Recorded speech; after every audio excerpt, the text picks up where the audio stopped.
Welcome back to middle education. लीजिए student, अब आपके सामने कक्षा 10वीं अर्धवार्षिक परीक्षा वर्ष 2024-25 सामाजिक विज्ञान अर्थात सोशल साइंस विषय का एक अभ्यास प्रश्न लेकर के आ चुका हूं। जैसे कि आप सबको पता है कि एमपी बोर्ड आपका पेपर 4 सेटों में बनाया है, set A B C D. इन 4 सेटों में आपके क्वेश्चंस आ रहे हैं एंड मैं यहां पर आपके सामने 2 सेटों में लेकर के आऊंगा। एक रहेगा सेट 1 और दूसरा रहेगा सेट नंबर 2। तो दोनों को अच्छे से प्रिपेयर करना है। अगर आपके स्कूल में सेट नंबर 1 आ रहा है तो 1 को अच्छे से पढ़िएगा, अगर 2 आ रहा है तो 2 अच्छे से पढ़िएगा, और अगर आपके स्कूल में सेट सी और डी देखने को मिल रहा है तो कमेंट सेक्शन में लिख करके हमें बता दीजिएगा। चलिए स्टूडेंट्स, आगे बढ़ते हैं। टोटल 23 प्रश्न देखने को मिलेगा और 3 घंटे आपको समय दिए जाएंगे। यदि मैं पूर्णांक की बात करूं तो 75 नंबर का आपका पेपर रहेगा और टोटल आपके पेपर का नंबर ऑफ पेजेस 8 रहने वाले हैं, मतलब 8 पेज का आपका पेपर देखने को मिलेगा। यहां पर आप देख सकते हैं निर्देश में लिखा है सभी प्रश्न को हल करना अनिवार्य है। प्रश्न 1 से लेकर के 5 तक टोटल 30 वस्तुनिष्ठ प्रश्न देखने को मिलेगा और इस वीडियो को एंड तक देखने के बाद डेफिनेटली तुम्हारा 30 में 30 कवर होने वाला है। आगे बढ़ते हैं। 6 से लेकर के 23 तक जितने क्वेश्चन है सभी में अतिरिक्त विकल्प रहेगा। 6 से लेकर के 17 तक जितने क्वेश्चन हैं कुल 12 प्रश्न रहेंगे जो कि 2 अंकीय रहने वाले हैं। एंड 18 से लेकर के 20 तक जितने क्वेश्चन रहेंगे वो 3 अंक के रहेंगे और 21 से लेकर के 23 तक जितने भी क्वेश्चन रहेंगे वो 4 अंक के रहने वाले हैं। एंड इन्हें सारे क्वेश्चंस को अच्छे से प्रिपेयर कीजिएगा। तो चलिए फटाफट हम आगे बढ़ते हैं और देखते हैं हमारा प्रश्न क्या कह रहा है। हमारा प्रश्न क्रमांक 1 कह रहा है कि सही विकल्प को चुन करके लिखो। इसमें पहला नंबर कहता है कि इनमें से कौन सी रबी की फसलें है, आपको पहचानना है। चावल, मोटे अनाज, चना और कपास में से कौन सी रबी की फसलें है, तो इसका सही आंसर लगाएंगे ऑप्शन नंबर सा मोटे अनाज आपका सही उत्तर हो जाएगा। आगे बढ़ते हैं। नेक्स्ट कह रहा है हमारा प्रश्न क्रमांक 2, निम्नलिखित में से कौन सा टाइगर रिजर्व पश्चिम बंगाल में डोलोमाइट के खनन के कारण गंभीर खतरे में है। ऑप्शन देखो, सुंदरवन, वक्सवाहा टाइगर रिजर्व, या फिर आपका बांधवगढ़, या फिर मानस। तो इसका सही आंसर लगाएंगे ऑप्शन नंबर बा, बक्सवाहा इस करेक्ट आंसर, या फिर बक्सा के नाम से जानते हैं। और ये टाइगर रिजर्व अभी खतरे में है क्योंकि यहां पर जो जमीनें हैं वहां पर डोलोमाइट का पता चला है। आगे देखते हैं। तीसरा नंबर कहता है टाइथ किस प्रकार का कर है, व्यापार कर है, नमक कर है, उपज कर है, धार्मिक कर है। तो इसका सही उत्तर लगाएंगे ऑप्शन नंबर सी, उपज कर। टाइथ जो है एक उपज कर है। आगे बढ़ते हैं। चौथा नंबर कहता है कि टैली क्या थी, तो यहां पर कई सारे ऑप्शन दिए, जैसे ऑप्शन नंबर आ बिक्री, दूसरा नंबर क्या है उत्पादन, तीसरा नंबर कहता है भूमि, चौथा नंबर कह रहा है कर। तो जो टैली है वो आप सबके लिए भूमि कर है, तो यहां पर आपको भूमि कर सही उत्तर लगाना है। नेक्स्ट कह रहा है कि निम्नलिखित में से कौन सा विषय केंद्र सूची में नहीं है, ये प्रश्न पूछा गया है। तो यहां पर देखो, विदेशी मामला, मुद्रा, बैंकिंग या फिर कानून व्यवस्था। तो इसका सही आंसर लगाएंगे ऑप्शन नंबर डी, कानून व्यवस्था। ये राज्य सूची के अंतर्गत आता है, केंद्र सूची का विषय नहीं है। आगे बढ़ते हैं। नेक्स्ट कह रहा है हमारा छठवां नंबर, किसी वर्ष में पैदा 1000 जीवित बच्चों में से 1 वर्ष की आयु के पहले बच्चों की मृत्यु हो जाना क्या कहलाता है, या फिर उसे किसके नाम जानते हैं, तो यहां पर उसे कहते हैं मृत्यु दर। ठीक है, मतलब ये कहलाता है आपका शिशु मृत्यु दर। तो यहां पर आपको मृत्यु दर में टिक करना है। चलिए आगे बढ़ते हैं, नेक्स्ट क्वेश्चन को देखते हैं। आगे बढ़ते हैं। अब कह रहा प्रश्न क्रमांक 2, रिक्त स्थान की पूर्ति करो। पहला नंबर कहता है कि भारत में सकल घरेलू उत्पादन के लिए आंकड़ों को एकत्रित करने का दायित्व तो किसे होता है, मतलब कौन एक आंकड़े को पूरा जुटाएगा, तो इसे जुटाने वाला होता है सीएसओ। ठीक है। नेक्स्ट कहता है 1820 ईस्वी से लेकर के 1914 ईस्वी के बीच विश्व व्यापार मतलब डब्ल्यूटीओ में कितने गुना की वृद्धि देखने को मिली है, तो टोटल 25 से लेकर के 40% तक वृद्धि देखने को मिली है। तो यहां पर आप लिखेंगे 25 से 40। ऐसी भविष्यवाणी की जा रही है कि विश्व के कितने प्रतिशत लोग 2025 में जल की कमी से झेलेंगे, तो विश्व में लगभग 20 करोड़ लोग को पानी का सामना करना पड़ेगा। नेक्स्ट चौथा नंबर कहता है कि सामाजिक विभाजन अधिकांशतः किस पर आधारित होता है, तो सामाजिक विभाजन जन्म पर आधारित होता है। तो यहां पर लिखोगे जन्म पर। ठीक है। नेक्स्ट कहता है पांचवा नंबर, मार्टिन लूथर किंग के नेतृत्व में डैश डैश ईस्वी में नागरिक अधिकार आंदोलन चलाया गया था, तो 1955 में। कब? 1955 में नागरिक अधिकार आंदोलन चलाया गया था। नेक्स्ट कह रहा है छठवां नंबर, रेलवे किस क्षेत्र के अंतर्गत आता है, तो रेलवे जो है वो तृतीय क्षेत्र है। ठीक, इस प्रकार से यहां तक के सारे क्वेश्चंस कंप्लीट हो गए। मतलब मैं टोटल 10 प्रश्न आपको करा चुका हूं और उसका सही आंसर बता दिया हूं। इन सारे क्वेश्चंस को अच्छे से याद कर लेना। प्रश्न नंबर 3 हमारा कहता है सत्य असत्य को लिखो। पहला नंबर कहता है जनता के शासन को क्या लोकतंत्र कहते हैं? बिल्कुल सही है, लोकतंत्र जनता का ही शासन है, इसमें जनता ही राजा बनता है। दूसरा नंबर कहता है कि रोपण कृषि के द्वारा चाय, कॉफी, रबर, गन्ना, केला इत्यादि का रोपाई किया जाता है या फिर रोपण किया जाता है, तो बिल्कुल सही है, रोपण कृषि के अंतर्गत इन सारे फसलों की रोपाई करते हैं। इसके अलावा जो चावल है वो भी आपका रोपण फसलें ही है।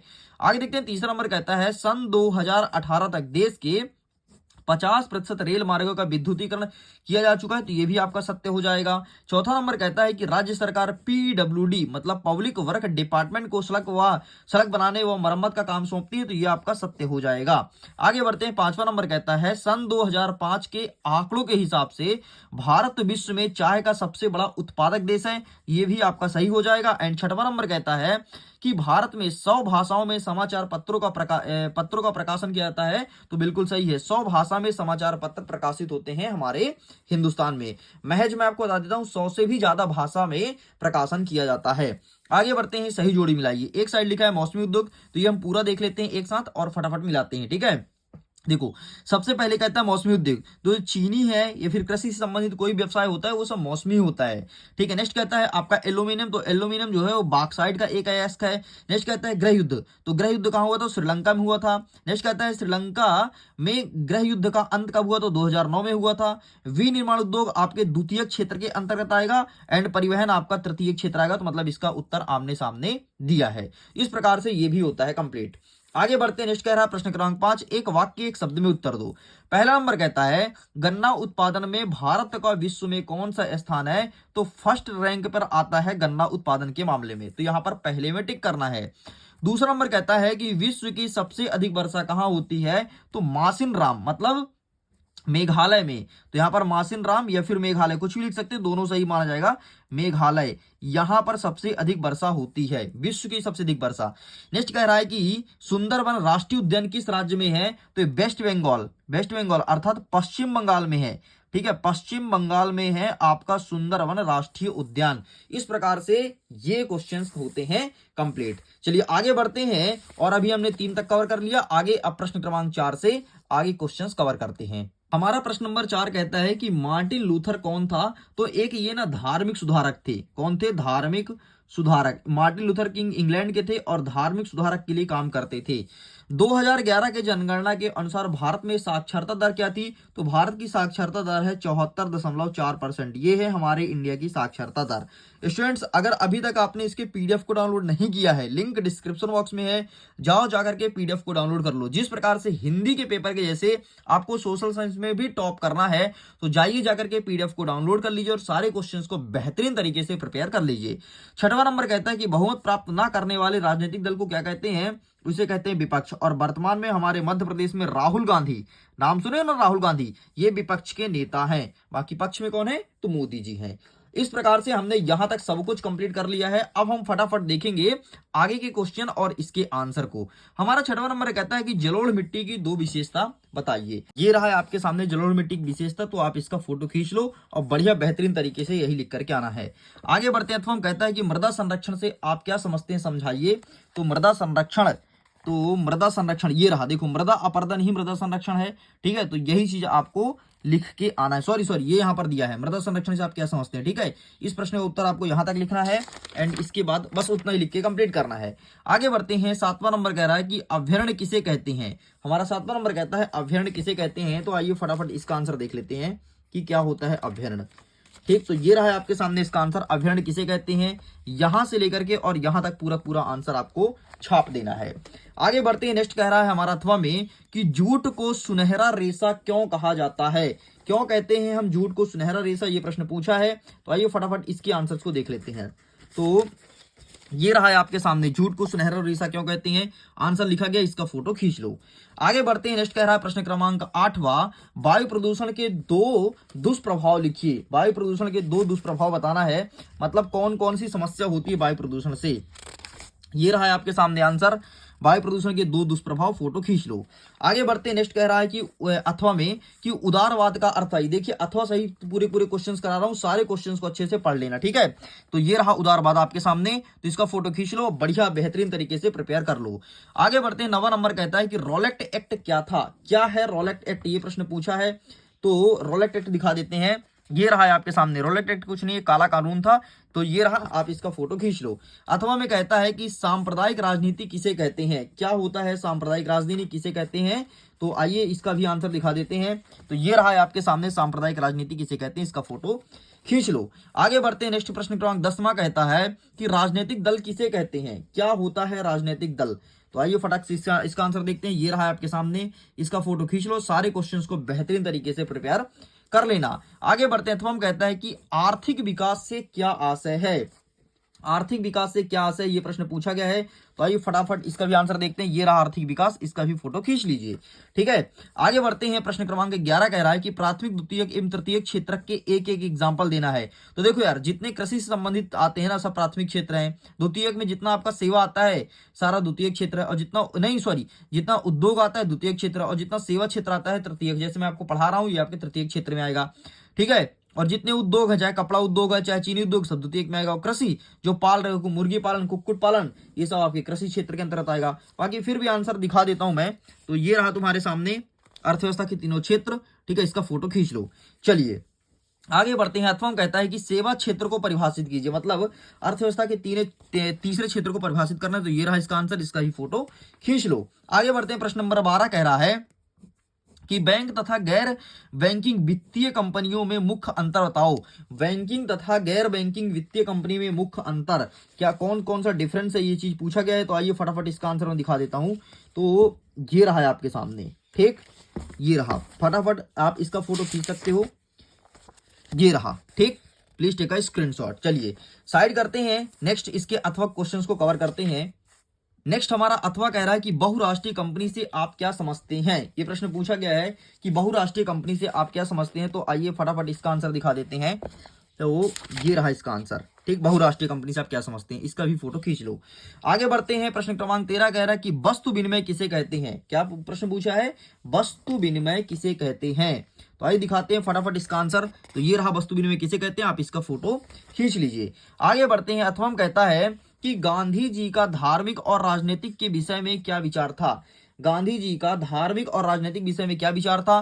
तो ये नए टाइप के क्वेश्चन है, तो इसका आंसर आप स्वयं फाइंड करेंगे। ठीक है, ये आपके लिए मैं एक होमवर्क दे रहा हूं। 14 नंबर कह रहा है कि गठबंधन सरकार से क्या आशय है। ये प्रश्न पूछा है कि क्या होता है गठबंधन सरकार। तो आइए फटाफट इसका आंसर मैं दिखा देता हूं। ये रहा तुम्हारे सामने गठबंधन सरकार, इसका फोटो खींच लो और अच्छे से प्रिपेयर कर लेना। आगे बढ़ते हैं। अथवा कहता है कि संघीय सरकार किन्हें कहते हैं। संघीय सरकार क्या होता है, किसे कहते हैं संघीय सरकार। तो आइए फटाफट इसका आंसर दिखाते हैं। तो ये रहा तुम्हारे सामने इसका आंसर। ठीक, तो इसका भी फोटो खींच लो। संघीय सरकार, संघीय सरकार, ये संघीय व्यवस्था पूछा है। ठीक है, और ये है संघीय शासन व्यवस्था, ये संघीय सरकार। ठीक, आप इसका फोटो खींच लो। आगे बढ़ते हैं। 15 नंबर कहता है कि रूढ़िवादी से आप क्या समझते हैं। ये सारे क्वेश्चन से 2 अंक के प्रश्न, ध्यान देना। ठीक है, 2 अंक के मतलब छोटे छोटे क्वेश्चन है, इसलिए इसका आंसर भी आपको छोटे छोटे ही लिखना है। ठीक है, तो इसका आंसर मैं दिखा देता हूं फटाफट। ये रहा तुम्हारे सामने रूढ़िवादी का आशय, तो इसका भी फोटो खींच लो। आगे बढ़ते हैं। नेक्स्ट कह रहा है इसके अथवा में कि भारत में कृषि पर आधारित उद्योग कौन कौन से हैं। मतलब ऐसे कौन से उद्योग हैं जो भारत में कृषि पर आधारित है। भारत के जितने भी उद्योग है ना, लगभग कृषि पर ही आधारित है। लेकिन ऐसा हमें कोई दो उद्योग का नाम लिखना है। तो ये रहा भारत में कृषि आधारित उद्योग, वस्त्र उद्योग, चीनी, कागज, पटसन, ये सारे उद्योग कृषि आधारित है। तो इसका फोटो क्लिक कर लो। आगे बढ़ते हैं। 16 नंबर कह रहा है कि ऊर्जा के खनिज संसाधन का नाम बताओ। तो आओ फटाफट देखते हैं क्या होगा ऊर्जा के खनिज संसाधन। तो ये रहा इसका आंसर, ऊर्जा के खनिज संसाधन।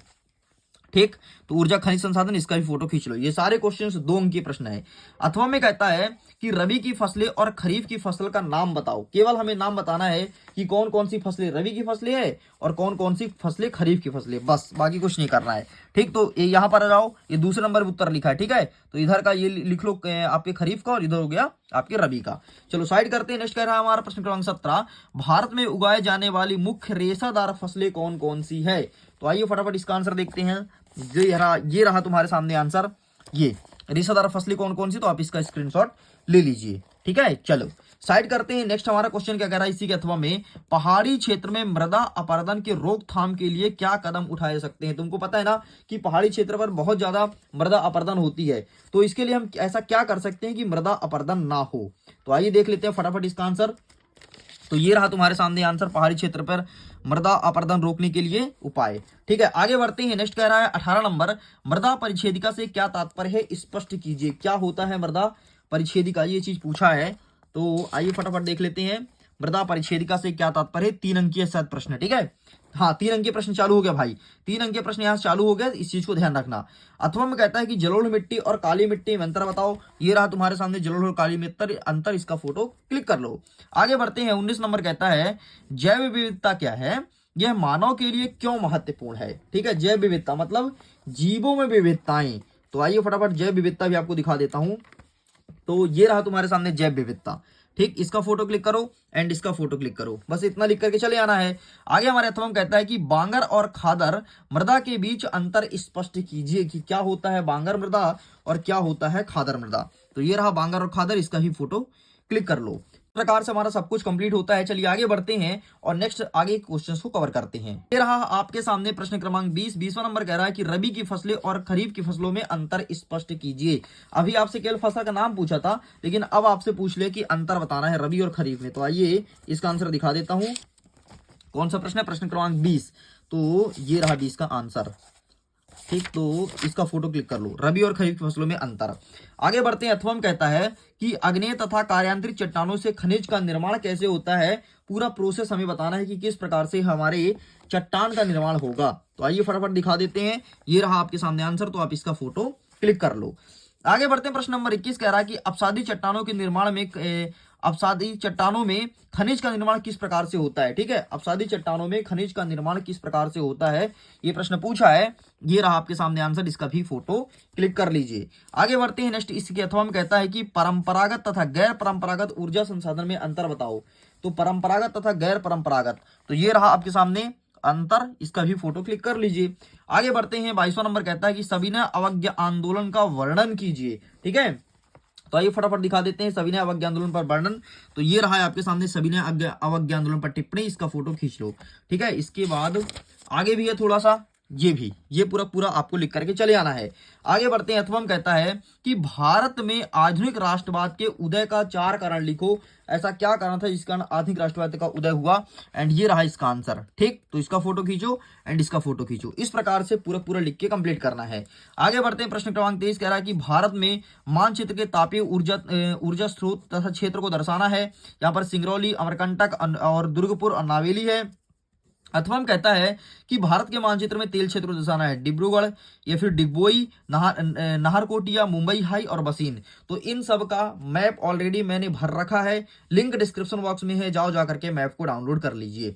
तो इस प्रकार से स्टूडेंट्स पूरे क्वेश्चंस को मैं कंप्लीट करा दिया हूं। मैं उम्मीद करता हूं वीडियो काफी पसंद आया होगा। अगर वीडियो के पीडीएफ को डाउनलोड नहीं किया तो लिंक डिस्क्रिप्शन बॉक्स में जाइए, जाकर के डाउनलोड कीजिए। और मैंने इस वीडियो में प्रश्न क्रमांक 1 से लेकर के 23 तक का संपूर्ण प्रश्न और उत्तर दे दिया है। तो जाओ पीडीएफ डाउनलोड कर लो, तुम्हें सब कुछ मिल जाएगा। ओके, मैं वीडियो को एंड करता हूं, जल्द ही मिलते हैं सेट नंबर बी के साथ। ये आपके सामने सेट नंबर ए था। Okay, bye bye.